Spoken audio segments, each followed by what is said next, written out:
안녕하세요. 워타이맨입니다.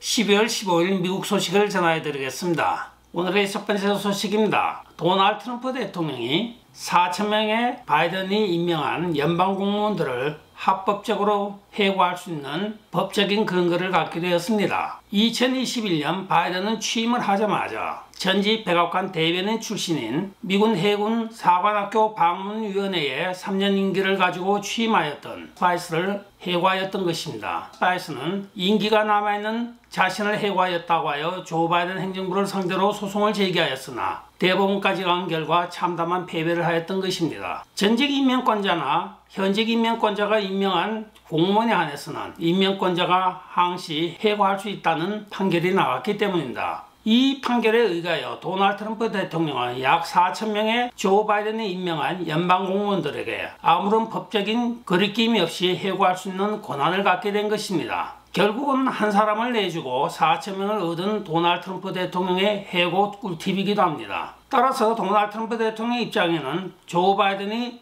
득하였던 이 판결 예문을 가지고 누구나 해고할 수 있는 권리를 갖게 되었습니다. 참고적으로 미국은 성문법이 아닌 판례법이므로 도널드 트럼프 대통령은 이 판례법만 갖다 대면 누구나 해고할 수 있는 아주 꿀팁을 갖게 된 것으로 오늘 알려지고 있습니다.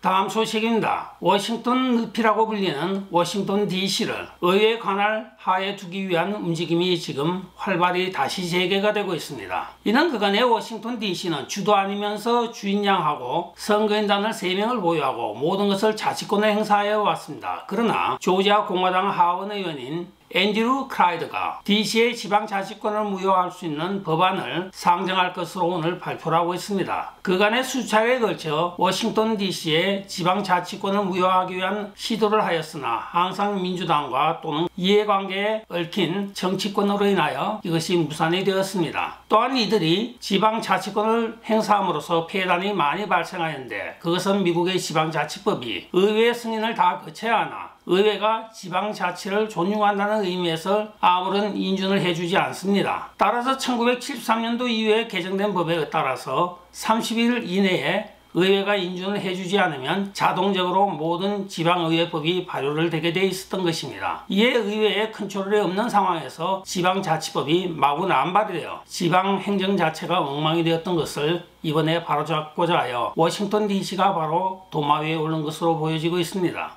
다음 소식입니다. 미국의 대형 백화점인 메이시가 연말까지 약 55개의 매장을 문을 닫는다고 발표를 한 바 있습니다. 그러나 지금 연말이 다가온 오늘 그들은 약 65개를 닫는다고 추가 발표가 되고 있습니다. 이에 따라 앞으로 3년 안에 실적이 부진한 매장을 150개를 폐쇄한다고 추가 발표를 하였습니다. 앞으로 3년 후면 350개의 매장만 남게 되는 것으로 발표가 되고 있습니다. 2008년도 1100개의 매장을 최고 정점으로 찍었던 메이시 백화점 이 최근에 온라인 쇼핑몰의 활성화로 점점 실적 부진을 겪다가 결국은 매장 수가 63% 이상이 없어지게 된 것입니다. 메이시 백화점의 주가는 15%가 지금 빠지고 있습니다. 앞으로 오프라인 매장들은 점점 문을 많이 닫을 것으로 보여지고 있습니다. 한편 우리가 잘 알고 있는 99센츠는 2024년 4월에 뱅크럽시를 하였고 지금 빅라또 500개의 매장을 폐쇄한다고 오늘 발표를 하였습니다. 또한 달러추리는 3년 안에 1100개의 매장을 문을 닫는다고 하여 소비자들이 실제적으로 온라인 쇼핑을 많이 하는 것으로 발표가 되고 있습니다.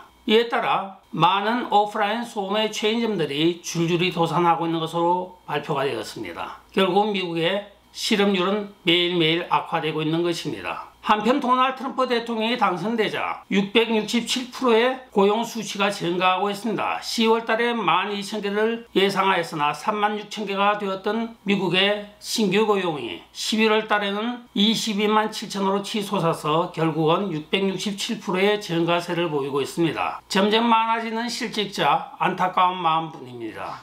다음 소식입니다. 오하이오주의 한 학교에서 사탄을 믿는 사탄 숭배 프로그램이 시행이 되고 있어 우리에게 충격을 주고 있습니다. 최근에 미국의 많은 학교들이 성경으로 돌아가 수업 시간에 성경 공부 시간을 편입을 하였습니다. 특히 시골에서 많은 학교들이 그간에 잘못되었던 가치관을 잡기 위하여 학교 자체적으로 성경 공부 시간을 늘리고 있는 가운데 오하이오 메리스빌의 한 소학교에서 사탄을 숭배하는 프로그램을 같은 시간대에 도입하여 가르치고 있는데 여기에 어린 학생들 12명이 등록하였다는 충격적인 사실이 발표되었습니다. 어린아이들에게 사탄을 숭배하는 의식을 가르친다고 하는 것이 참 터무니없는 사건이기도 합니다. 이들의 프로그램의 이름은 헤일 모임이라고 하고 있습니다.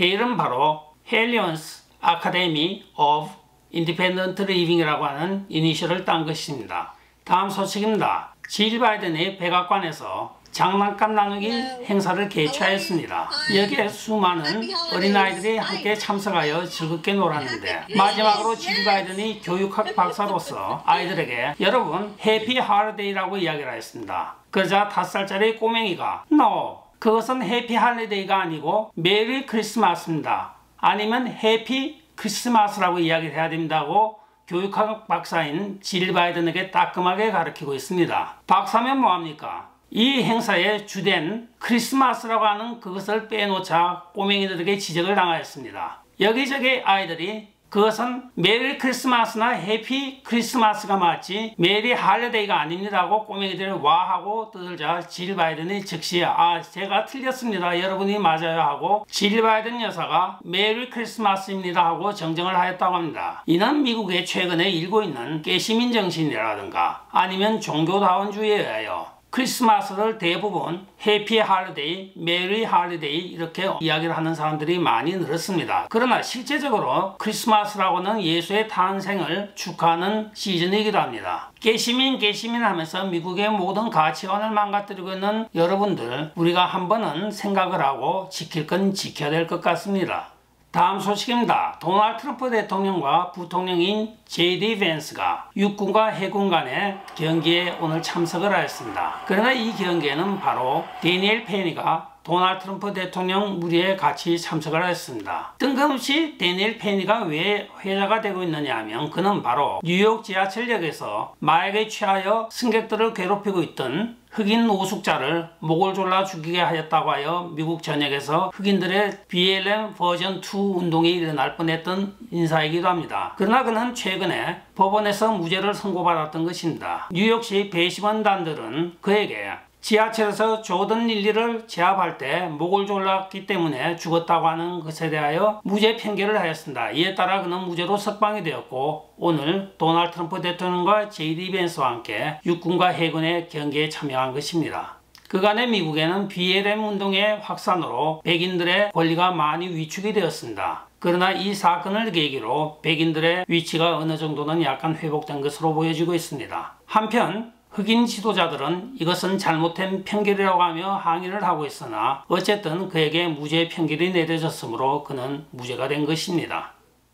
끝까지 시청해 주셔서 감사합니다. 지금까지 보타이맨이었습니다. 여러분 안녕히 계십시오. 그리고 좋아요, 댓글, 구독, 알림 부탁드리겠습니다.